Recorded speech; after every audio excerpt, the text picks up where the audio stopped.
Counterspy.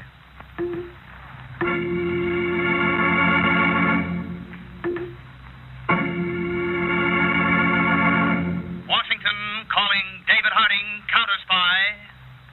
Washington calling David Harding, Counterspy.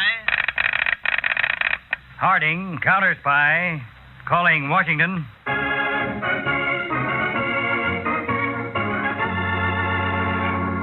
United States Counterspies, especially appointed to investigate and combat the enemies of our country, both at home and abroad.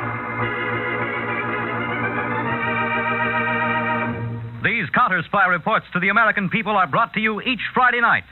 Tonight, Case of the Foreign Fires.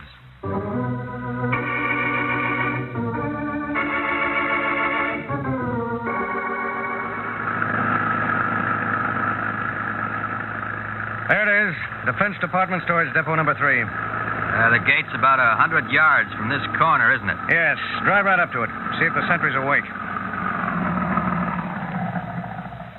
No challenge. Looks like he's asleep. Who goes there? Shouldn't jump to conclusions. Captain Taylor, Lieutenant Brand, Inspector General's office. Advance and be recognized. You stay at the wheel, Lieutenant? Yes, sir. All right, Sentry. May I see your AGO card, sir? Yeah, here it is. I'll pass it through the gate. We're spot checking security measures for the IG's office. Yes, sir. Your AGO card. Thank you, Corporal. All right, Lieutenant, drive in. Well, security at this entrance is in good shape. Thank you, sir. There's another sentry at the south gate, isn't there? Yes, sir. Well, we'll see how alert he is when we come on him from the rear. You'll find Corporal Billings. Nice work, Lieutenant. Out like a light. Yeah. All right, load him in the back of the Jeep. We'll take care of the other sentry and then get down to the real business of the evening.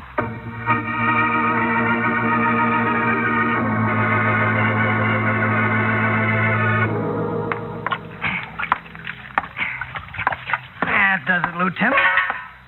Cut it, Mike, before you start thinking you're really brass. Hey, you dragged those two sentries in here. What's the idea? When this warehouse goes up in smoke, they go up too. And there's nobody around to identify us. I don't like it, Mike. Murder ain't part of this. Stop crying, Kenny. That's part of our deal. We'll put a torch to the joint and leave no witnesses. Or don't you want to get paid off? Yeah. I want to get paid off. Okay, then. Your stuff all set? Yeah, it's all set. I'll touch off this waste. It'll smolder for about 15 minutes and then reach the gasoline. In 20 minutes, this whole joint will be in flames. Good enough. We'll be far enough away by then.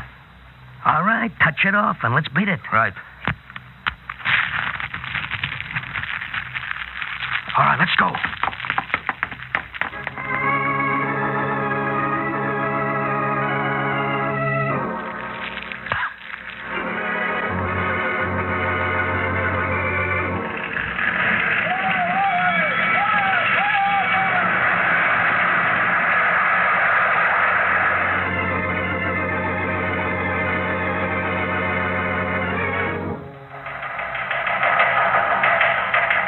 Department of Defense to Counterspy Headquarters.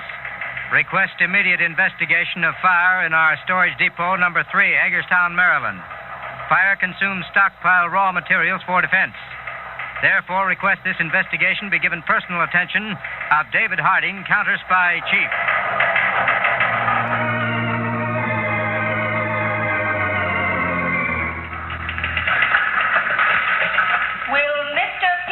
In the Counterspy Statistical Department, please report to Mr. Harding immediately.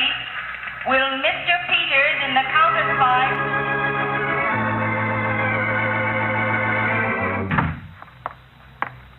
Yes, Mr. Harding?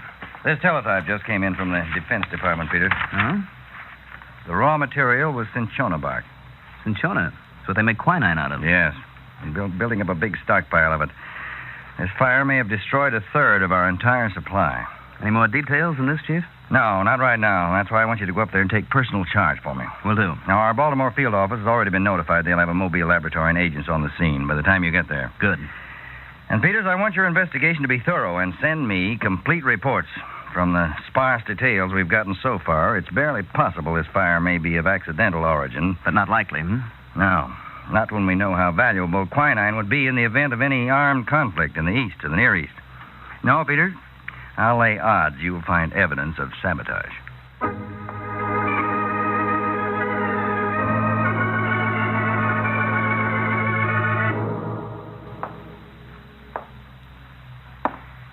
What is this, Lieutenant? An all-day march? Will you cut that lieutenant stuff, Mike? Hey, now, Kenny boy. You shouldn't talk to a captain like that. Some captain. I thought I looked pretty in a uniform. What are you pacing for, Kenny boy? Sit down and relax. I don't feel like relaxing. This place gives me the creeps. You're a big boy, Kenny. Don't be afraid of an empty house, even if it is supposed to be haunted. That's very funny, but just how long are we going to have to hang around here? Till Gregor shows up and pays off. Yeah, real bright deal he is. We don't know a thing about him. Supposing he don't show. I know all about him, Kenny. He just thinks I don't. He'll show, and he'll pay off. And then a couple of months from now, he'll pay some more. You going to put the squeeze on? Why not? He's got plenty of dough behind him. I got it, that. And in his line of business, he can't squawk at a squeeze. They shoot spies. And hang murderers. Count me out. I just want the payoff. You can do your whistling act solo. You? Passing up easy change? Now, look. It stopped being easy when we left those soldiers in the warehouse. I never should have let you... Take a look, Kenny.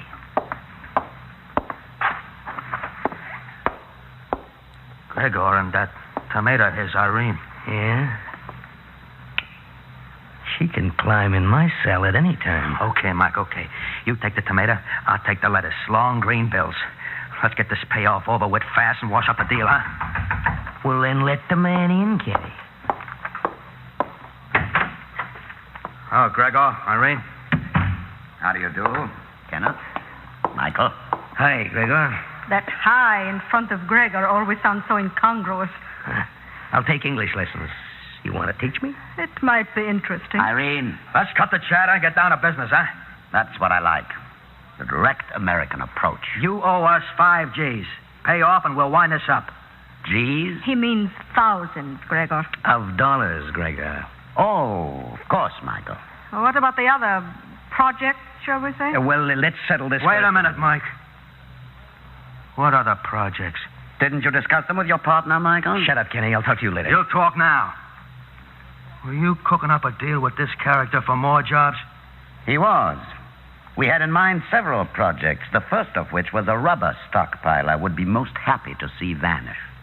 As far as I'm concerned, this was strictly a one-shot deal that I'm sorry I ever got into. May I ask why, Kenneth? Sure. Sabotage. I didn't like the smell of it from the start, but Mike talked me into it for a fast $5,000. Don't tell me you're suddenly becoming patriotic, Kenneth. Yeah. Maybe that's it, huh? Perhaps that's why you did not fulfill your part of the agreement. We did the job. Wait a minute, Kenny. Now, look, Gregor. We burned the joint down. Don't try to pull a fast shuffle on us. True, but both sentries were to be eliminated. They were. Not according to this newspaper bulletin. Here, read it. No fatalities occurring from the fire have as yet been reported, though the 2 sentries on duty were severely burned. What? That's what it says, Well, Kenneth. they must have come to before the fire got a good start, that's all. I'm greatly disappointed, Michael. I had always gotten the impression from American films that your type of man was thorough about these things. Okay, so we're not. Knock the price down. Yeah, but let's wash this up now fast. I'm afraid it's not as simple as that. Gregor. I'll handle this, Irene. What do you mean, not simple? The sentries could identify you both. And you, in turn, could identify us. Not a happy situation. Now, listen, Gregor. I think you'd better listen, Michael. A gun. You can't pull anything like this. I pull nothing, Michael. You have merely handled your job inefficiently. Therefore, you must be liquidated. Gregor, I would like to leave. This will only take a minute, Irene. Why, you dirty spy, and I'll get you for this. Your friend Kenneth was impetuous, Michael. Are you? You double-crosser. So true. All right, get it over with. Shoot. No, Michael. I have a better use for you than I had for your helper. Turn around. What for? No questions. Turn. What comes next? This. Gregor, Lady why... Irene, I will need your help to carry this one out to our car. He will play a big part in our plans for a really impressive bit of sabotage.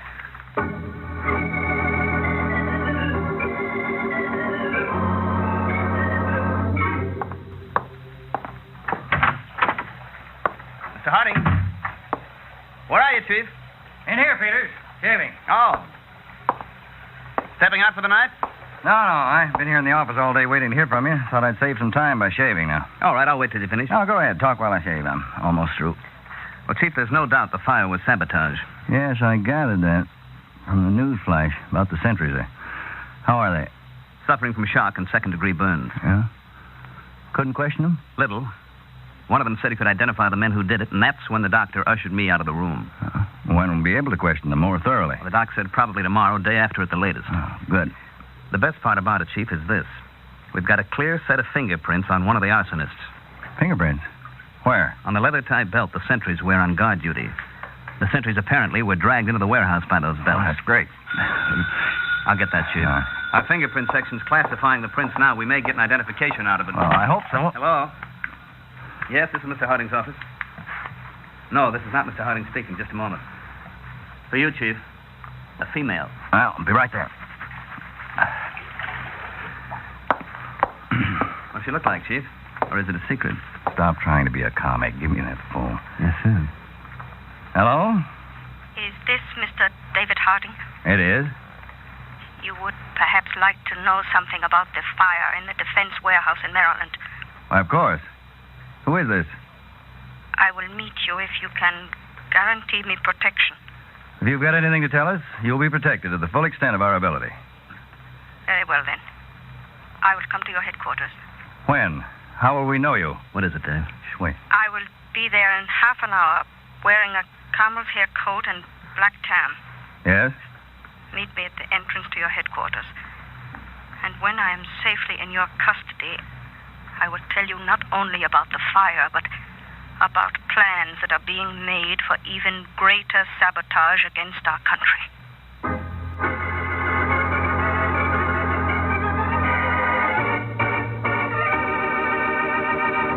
Back to Counterspy in a moment. And now, back to Counterspy.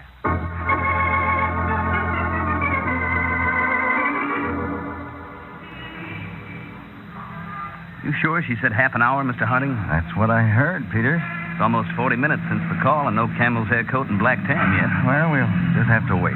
There's a cab stopping now, Chief. Yeah, that could be. That's her. Look at her. She's weaving. Come on, Peter. Chief, that car coming up behind the cab. Hey, what's going on here? Peters, take the car. I'll get the girl. Miss. Peters, come here.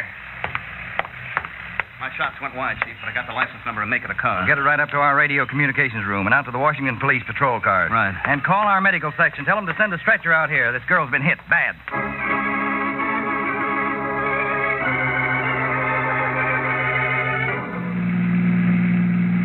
To all Washington police cars from Counterspy headquarters, be on alert for black Packard sedan, Montana license number 891-72-13.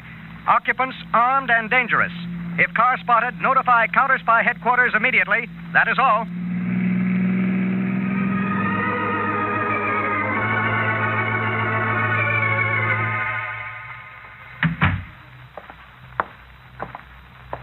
How is she, Doctor?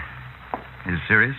Well, not the wounds. It's just a flesh wound in the arm. The bullet went clear through, and her side was creased by a bullet. I see. Well, can I talk to her? I'm afraid not. The effects of shock. She's in a state of trauma, almost like a drug sleep. When can I talk to her? Well, when she comes out of shock. Any idea when that'll be? 10 minutes, 10 hours. Oh, great.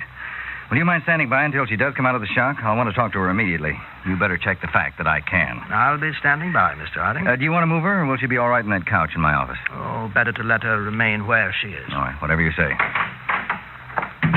How is she, Chief? Unconscious for the moment. Anything on that car? Excuse me, Mr. Harding. I'll go in and keep an eye on her. Right, Doctor. Let me know the minute I can talk to her. Yes, sir. Now, what about the car, Peters? No trace of it, Chief.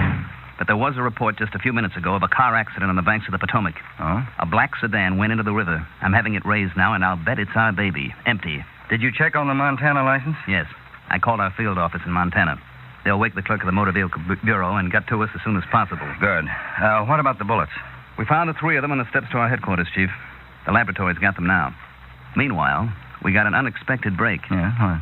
When that car drove away, it went through a puddle of water.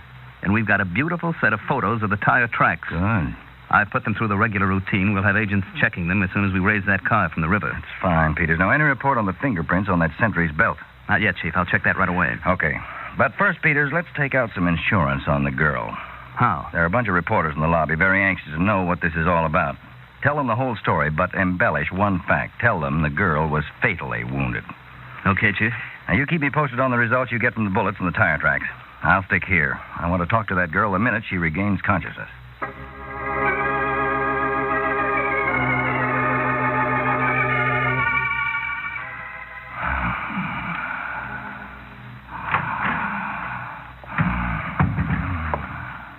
Well, Mr. Harding. Chief.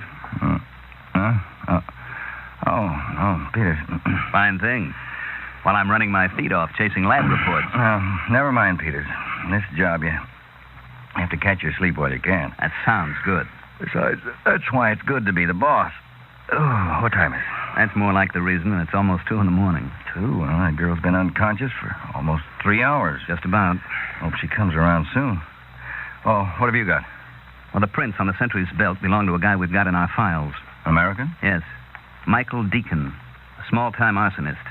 I've already put out a pickup on him. Good. What about the license? We drew a blank there. That Montana license belongs to a Miss Abigail Buffington, whose own car and license at the moment are in her garage in Montana, while she's probably trying to get back to the sound sleep our agent woke her from. Yeah, phony plate, huh? Mm-hmm. And nothing on the tire tracks yet, either. And the bullets? There's something that... Mr. Harding? Oh, hello, Peters. Hello, Doc. The girl's conscious, Doctor? Yes, no trace of shock. Splendid recovery. She could go home right now if she had to, with just a fresh dressing on that flesh wound in her arm. Well, then I can talk to her. For as long as you want. Before you do, Chief, take a look at this report on the bullets. I see. It's very interesting. Doctor. Yes, Mr. Harding. Get me a complete medical report on the shooting as soon as you can, will you? Certainly, sir. You stick out here, Peters. I may need you. Right, Chief. Well, how are you now, Miss Waters? Oh, Mr. Harding? Yes, You know my name. from the cards in your purse. Of course. Listen, Mr. Harding, I must tell you immediately about the fire in Maryland. We know about it, Miss Waters, the fact that it was sabotaged. Yes, but do you know there is another such incident planned for tonight? What? Where? At a rubber depot in Purdy, Virginia. Now, go on. Peters, Yes, Chief. get this. Continue, Miss Waters. Well, it's the Defense Department rubber stockpile in Purdy, Virginia. It is to be set fire to tonight by a man named Gregor Markov. All right, Peters, get busy on notifying Purdy. Right away, Chief. Now, Miss Waters. Oh, please, Mr. Harding, before you continue, could I ask a favor? And what is it? Would it be possible for you to tell the papers that I am dead? The shooting, it would be so good. That way I could live without fear. It has already been done, Miss Waters. Oh, wonderful. Now I have much to tell you. Well, yes, go on. Well, as you may have gathered, I am not American, though I am a naturalized citizen. Yeah? I came to this country in 1936 at the height of the Depression. I can guess part of the story. You became involved in quite a few causes and activities, huh? Yes, I'm sorry to Mr. say... Harding, that depot in Purdy, it's already ablaze. They're fighting the fire now. What? But it can't be. It was for tonight. Well, it's now 2 o'clock in the morning, Miss Waters. I've been unconscious that long? Yes. Now, Peters, get out there right away. Take charge of the investigation. All right, Chief. Now, Miss Waters, go right ahead. Please. Mr. Harding, I suddenly feel very weak. Could we continue this later? You have more to tell me. Much. Many names and people you would not imagine would betray this country, but my strength is not up to it now. Well, you can rest right here. I would rather my own apartment. Your own apartment? It is one that I've kept for myself. They don't know of it. If you could only put a guard on it. Well, all right, Miss Waters. I'll have one of our agents escort you home, and we'll have an agent watching your apartment every second you're there. Oh, thank you, Mr. Harding. Do you know how to use a gun? A little, but I haven't got one. Well, I'll give you one, just for added insurance. Oh, thank you, Mr. Harding. I'll be around to see you in the morning. We'll pick up this conversation then. All right, Mr. Harding. I'm sure that what I have to tell you will hold many surprises for you. I'm sure it will, Miss Waters. Now, just rest here, and I'll send for an agent and a car to take you home.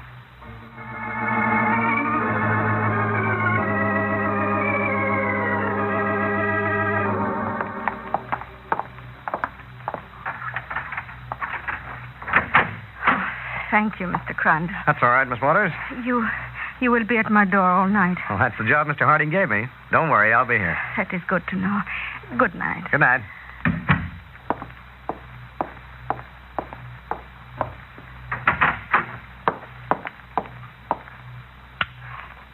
Hello, Irene. Oh.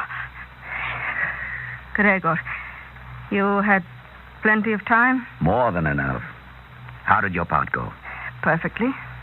There's a counterspy outside the door now guarding me. Wonderful. I'll be perfectly safe in here then. Yes.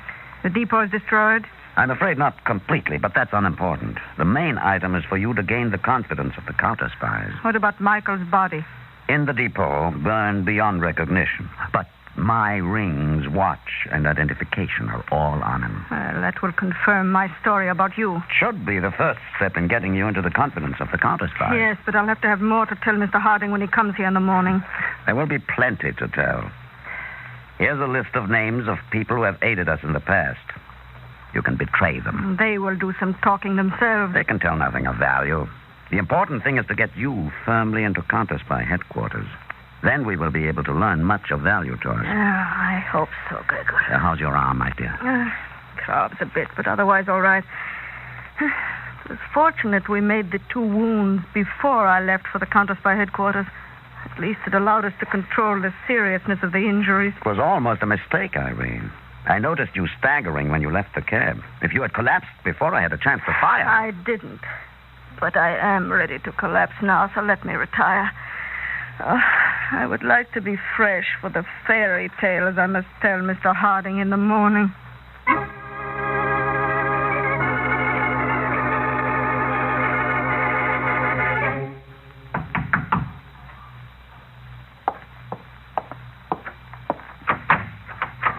Mr. Harding. Good morning, Miss Waters. Okay, Crandall, you can go home and get some shut-eye now. I'll take over. Thank you, Mr. Harding. Oh, come in.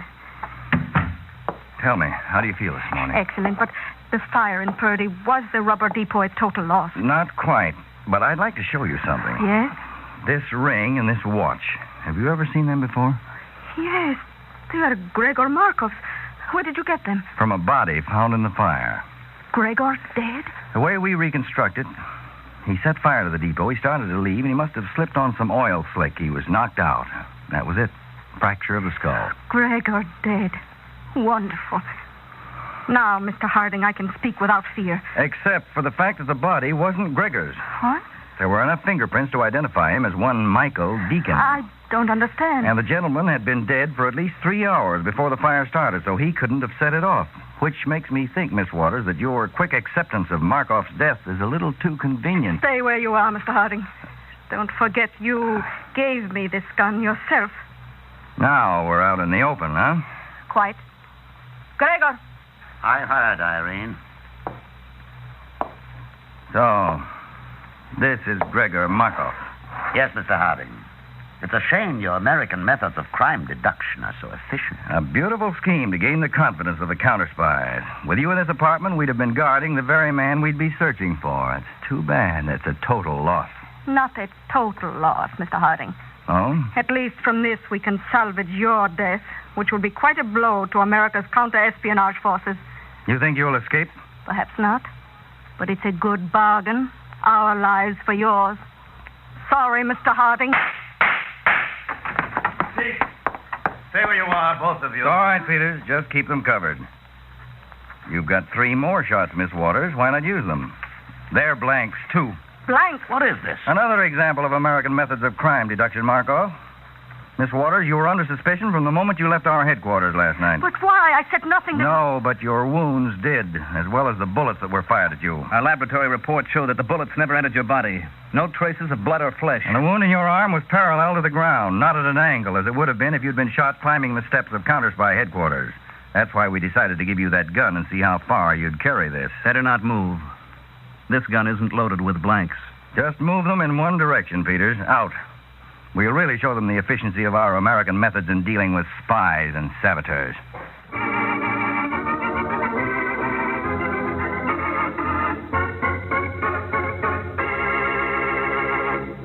Tonight's Counterspy program originated in New York, was directed by Leonard L. Bass, dramatized by Palmer Thompson, and featured Don McLaughlin and Mandel Kramer. Counterspy is produced by Phillips H. Lord.